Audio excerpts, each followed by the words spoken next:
माँ ही मंदिर, माँ ही पूजा, माँ से बढ़कर कोई न दूजा। इस प्रकार की पंक्तियों को सुनने के बाद आपको भी लगता होगा कि दुनिया में संपूर्ण सुखों की जननी माँ होती है, मगर उसी माँ की गोली मारकर हत्या उसी का औलाद, उसी का संतान कर दे, तो आपके भी जहन में यह सवाल अवश्य उठता होगा कि ऐसा क्या हो गया कि अपना ही संतान अपनी माँ की हत्या कर दिया। आइए पूरी मामला बताते हैं। जय हिंद, आप वंदे भारत समाचार का आभासी पटल देख रहे हैं और मैं सुधांशु हूँ।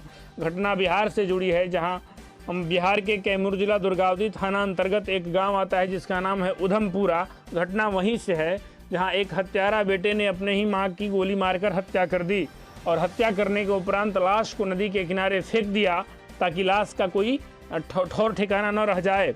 मृतका का नाम सविता देवी बताया गया, जिनका उम्र लगभग 55 वर्ष था। इस घटना के बारे में जब किसी ने मृतका के बड़े बेटे रंजीत विश्वकर्मा को जानकारी दिया तो रंजीत खुरमाबाद में था, वह अपने गांव आया। उसके गांव आने से पहले ही दुर्गावती पुलिस वहां पहुंच चुकी थी, जांच शुरू कर दी थी।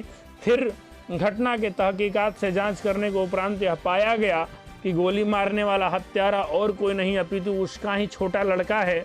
फिर पुलिस मृतका के छोटे बेटे भीम शर्मा को हिरासत में लिया और पूछताछ करने लगी।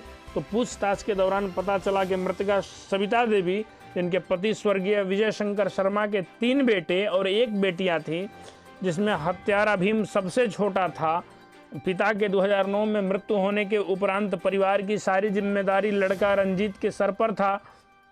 वह सबका शादी करते चला गया और सब एक दूसरे से अलग होने लगे। उसके साथ साथ माँ जो उसकी सविता देवी थी, वह भी अलग रहने लगी।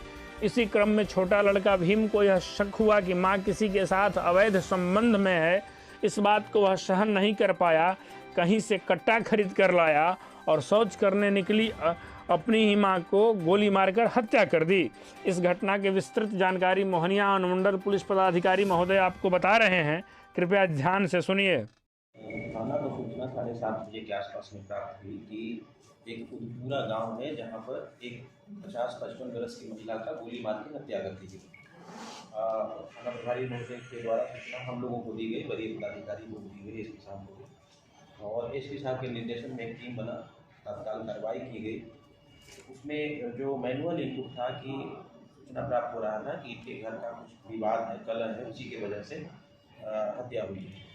उसके आधार पर उनके फैमिली से पूछताछ की गई तो उनके छोटे लड़के जो हैं, उनका नाम है भीम शर्मा, उन पर हम लोगों को शक होता है और उनको हिरासत में लिया जाता है। पूछताछ के बाद काफ़ी ईजिली उन्होंने अपना घटना कार्य करने को स्वीकार किया है और उनके द्वारा ये बताया गया है कि उनकी माँ का जो आचार व्यवहार था उसको ये पसंद नहीं करते थे, उसका काफ़ी दिन से विरोध कर रहे थे, लेकिन उसमें कोई सुधार होता नहीं देख जो है ना, इन्होंने एक साजिश के तहत इस अपनी माँ का ही हत्या इन्होंने कर दिया है।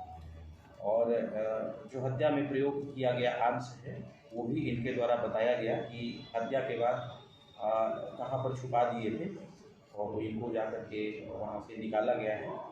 आर्म्स जो मिला है वो देसी कट्टा है और उसमें ये देख रहे हैं हम लोग कि एक जो गोली फायर हुआ है उसका खोखा, ये पट्टी भी उसमें फंसा हुआ है, तो वो भी हम लोगों ने बरामद कर लिया है। और इनका कन्फेशन था कि इन्होंने 2 फायर किया है, एक जो खोखा था और अपना मोबाइल बगल में नदी है उसमें फेंक दिए थे ये, जिसकी अभी भी तलाश हम लोग कर रहे हैं, शायद वो मिल जाए। और ये स्पष्ट है कि इनकी माँ के व्यवहार से ये खुश नहीं थे, उसी की वजह से हत्या किए हैं। सबसे बड़ी बात हमारे लिए है कि पुलिस जो है काफ़ी कम समय में इस घटना का उद्भेदन कर दी है। लगभग मान लिया जाए कि 3 से 4 घंटे में घटना का उद्भेदन हो गया है। और उनके बड़े भाई जो हैं रंजीत शर्मा विश्वकर्मा, उनके कंप्लेंट पर कांड दर्ज किया गया है 302/27 आर्टिकल में। हम लोगों का प्रयास रहेगा कि विदिन 15 डेज हम लोग इसमें चार्जशीट सबमिट कर दें और जितना जल्दी हो सके स्पीडी ट्रायल करवा करके और इसको सज़ा भी हम लोग दिलवा देंगे। हमारी तरफ से इतना ही है।